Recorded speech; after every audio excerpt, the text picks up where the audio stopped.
What's going on mga koys? What's going on YouTube? So ang tagal nating hindi gumawa ng unboxing video. So ngayon babalik tayo. So meron na tayong oras para gumawa ng mga unboxing. So ayoko sabihing review kasi hindi ko naman kasi nagagamit ng pang matagalan yung mga ibang ina-unbox ko. Kaya ito preview lang to mga koys para may idea kayo kung ano ba yung bibilihin nyo. So again, this is the VGR V682, okay? So this VGR was sent to me for free by VGR China. So let's check this.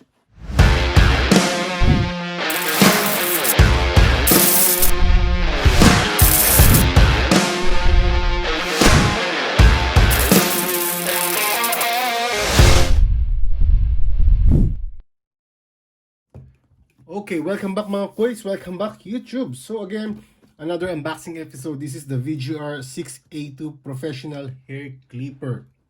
It has a magnetic suction, Saloon Series Professional Blades with 2,500 milliamp hour lithium battery. It's fully washable, okay? Fully washable. And with USB charging. So it has a IPX7. It has a 6 guide comb, lubricating oil, and USB charging cable. So these are the accessories included here on this package. So let's check this. It has a 4-hour charging time and a 300 minutes operating time.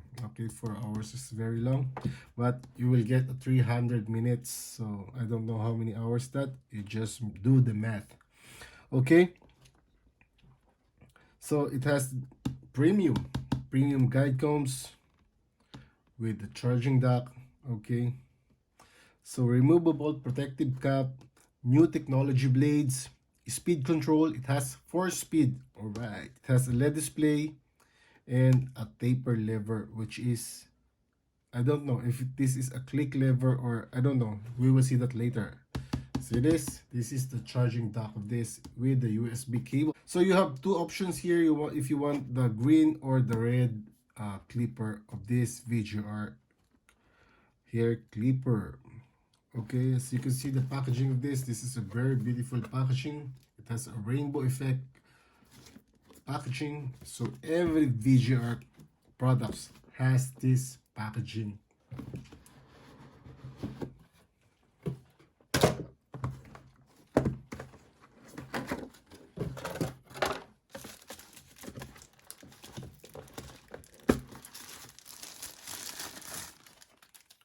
See this beautiful bad boy here?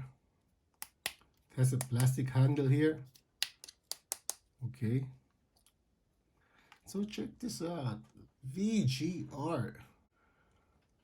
Ang ganda oh. Kakaiba yung blade niya. Bagong-bagong model to mga quiz.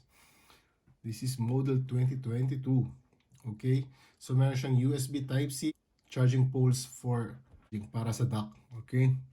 So bago natin balikan to mga quiz, tingnan natin yung mga kasama. So brush, USB cable. See that? It's a premium guide combs with the branding VGR. This is very premium from VGR. So you will get a 1/2, a 1/3. Okay, let's check. The guards may balot oh. Galing oh. So the 4.5, the 1.5, okay.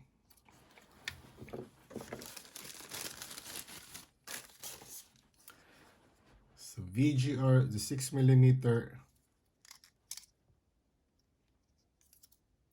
and the 3mm, the 1/8. Kakaiba yung guards niya. Kakaiba talaga. And ito yung user's manual. Tapos syempre ito yung charging dock niya. So this is again made of plastic. Pero ang ganda ng ano niya oh, parang diamond yung ano niya, yung pinaka muster nung design niya. Ang ganda. Tapos yung parang ano niya, para siyang yung charging port niya is para siyang induction or whatever. para dun sa dalawang poles na nakikita nyo dito. Ito yan. So, pag inano yan, so medyo shaky siya. Okay? Medyo shaky. Pero pag nakaano naman siya, nakabato naman siya. So, hindi mo na siya gagalawin. So, automatic magcha-charge na yan. So, bago natin balikan to, ito lang napansin ko ya. So, kung bago ka pa lang sa sa Barbie ring, kahit ako, matagal na akong nagugupit. Walang number. Tingnan niyo yung mga guards niya. Nakalagay yung mga millimeter. Pero kung ikaw, malilito ka na kasi hindi mo na natatandaan talaga yung millimeter nung ginagamit mo. So, kung compare natin sa sa wall premium guide combs, okay? At saka sa Babyliss premium guide combs. So, makikita niyo yung numbering. So, okay? Ito, itong wall. 1/2, number 1. Pero sa gilid, makikita niyo yung millimeter or yung size. So, it's 3 millimeter. So, pagdating naman sa VGR, yung mga sizes lang nung in millimeter and inches or 1/2 inch, 1/2 inches, 1/3 or whatever, then yung 6 millimeter. So, hindi mo makikita yung numbering. So, malilito ko ngayon. Kung bago ka sa kahit hindi ka, kahit professional barber ka, hindi mo kasi titingnan yung millimeter, tinitingnan mo na yung number. Kaya, medyo nakakalito lang, no? So, alin ba yung 3 millimeter? So, ito yung 3 millimeter. So, 3 millimeter is equivalent to number 1 guard. Okay. So, kung makita niyo yung comparison ng Babyliss at saka wall, yan yung number 1 guard ng Babyliss Pro. This is also a premium guide combs. So, kung makita niyo, compare niyo, ang lalaki ng ngipin at sobrang ganda ng Babyliss guide combs. Maganda na rin naman yung wall. Pero, eto, kakaiba to eh. Sobrang tibay. Sobrang tikas. So, ayan 3 mm. So, subukan natin. Napakahigpit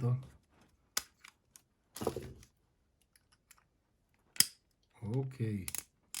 So, patakbuhin nga natin. So, first speed pa lang yung mga quiz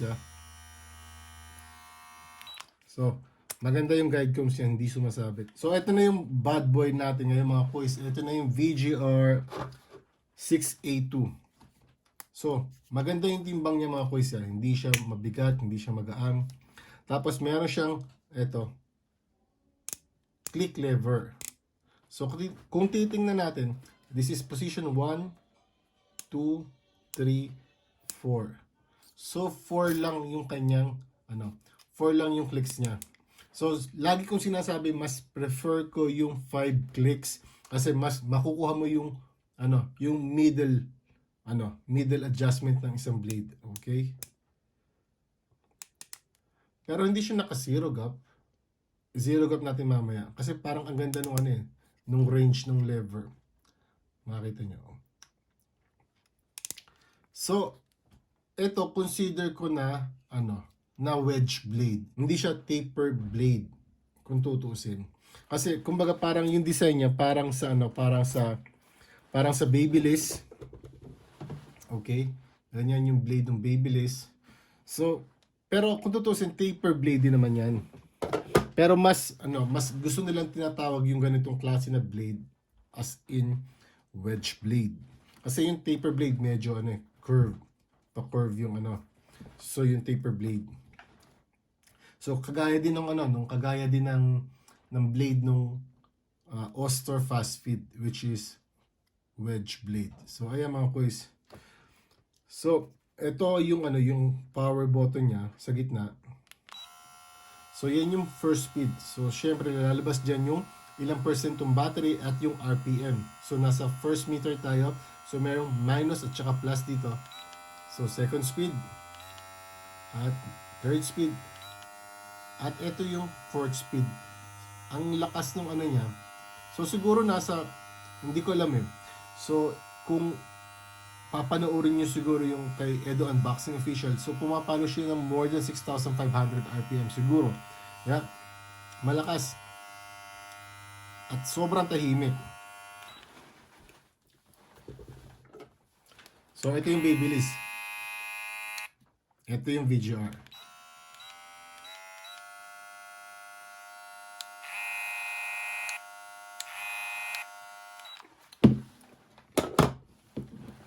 So again, pag nagkadumi yan mga kuys, pwede nyong alisin to.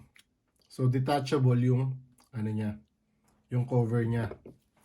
So ito mga kuys, pwede nyo linisin. So meron din siyang floating cam follower. So minsan kasi yung mga ganyang cam follower, tendency kapag na baluktot yung ano, yung spring. So nagko-crooked na yung blade. So kailangan mapanatili natin, ingatan natin yung spring na hindi mabaluktot kasi mawawala sa alignment yung blade na yan.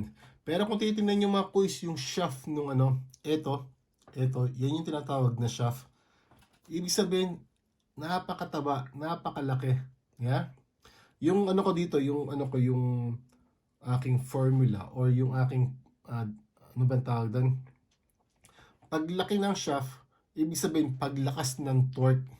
Kasi mas malayo yung iniikot nung ano, nung pin, nung shaft. Ibig sabihin, yun yung ano parang ano nung torque at saka ng speed eh. So, pag mas maliit, mas mabilis, pero yung torque niya mas mabagal. Pero pag mas mataba yung shaft, yung torque niya mas malakas. So, ito yung ano ko, yung ina-assume ko na sobrang lakas ng torque nito. Kasi ang taba nung shaft na yan. So, isang basehan ko yun mga kuys. Ayan.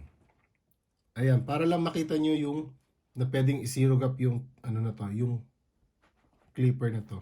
So, tingnan natin again yung lever niya. Kung gaano kahaba. 1, 2, 3. Bale, 4th position yan. Kasi first, second, third, and fourth. Kung makikita nyo, ang ganda ng lever, ng range ng lever niya. Okay. So, ibig sabihin, mas malaki yung ano, yung space niya from 0 to open lever. Ayan o, ang ganda o. So, sana lang talaga meron siyang ano, middle lever or yung 5 yung kanyang clip. So, again, pakinggan natin to.